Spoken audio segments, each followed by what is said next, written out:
AMCU delays plans to strike a lineman and Berchtenbach moves offices. I'm Lebo Shangela with this news update.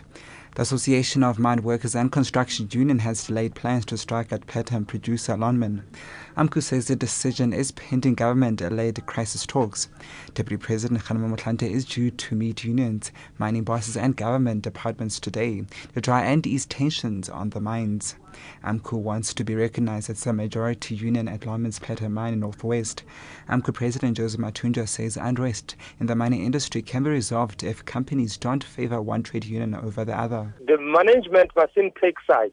That is what's causing all this havoc at the mines. I still don't understand why the companies, if a particular union has achieved certain set percentage, is denied to exercise its right. That's what I don't understand. And when you look at other unions in other mines who has achieved the very same percentage, they are accorded all those rights. Why AMCU is being denied? Prosecutor Glenys Berchtenbach will now be moved from the NPA's Specialized Commercial Crimes Unit to the Office of the National Director of Public Prosecutions. The latest move comes after Acting National Director of Public Prosecutions, Nomgcobo Jiba, filed papers in the Labour Court seeking an order that will see Berchtenbach being dismissed. This despite her being acquitted of all charges by the NPA disciplinary hearing. A court charge against Berchtenbach was failing to act impartially when investigating the Kumba Iron Ore Session and Imperial Crown Trading and Mining Rights issue. Berchtenbach's lawyer, Gerald Wagenaar, spoke to the SABC a short while ago.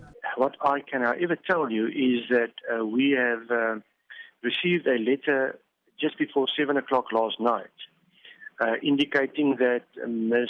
Breitenbach will be redeployed to the office of the Director of Public Prosecutions in Pretoria and not to the SCCU anymore.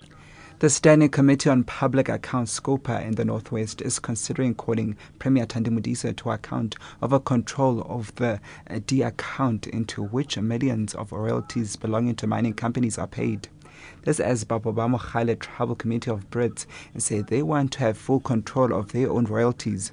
Mining companies such as Lineman operating in this area say they are paying millions into their D account. SCOPA's chairperson Ahlomani Choke. Traditional Authorities Act is talks about the premium. And I've said, Goholona, last time, part of what we'll do with all of these problems that we identify here, we have to call the premium of the province to come and account. She has done that before on a number of things. On her own operations office, the premier appeared and we raised issues here around the management. A Director General was fired. And Northwest Deputy Police Commissioner William Mpembe is expected to continue testifying in the Marikana Commission of Inquiry this morning. Yesterday, Mpembe told the commission he took the decision to disperse striking miners encamped on a hill in Marikana on August 16 last year.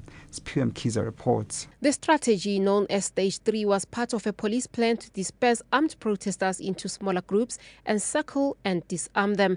34 miners were shot and killed shortly thereafter. Mpembe says he took the decision before briefing the Northwest Provincial Commissioner Zukiswa Mbombo. Judge Ian Falam asked Mpembe to clarify on who was responsible for the plan. Who bears ultimate responsibility?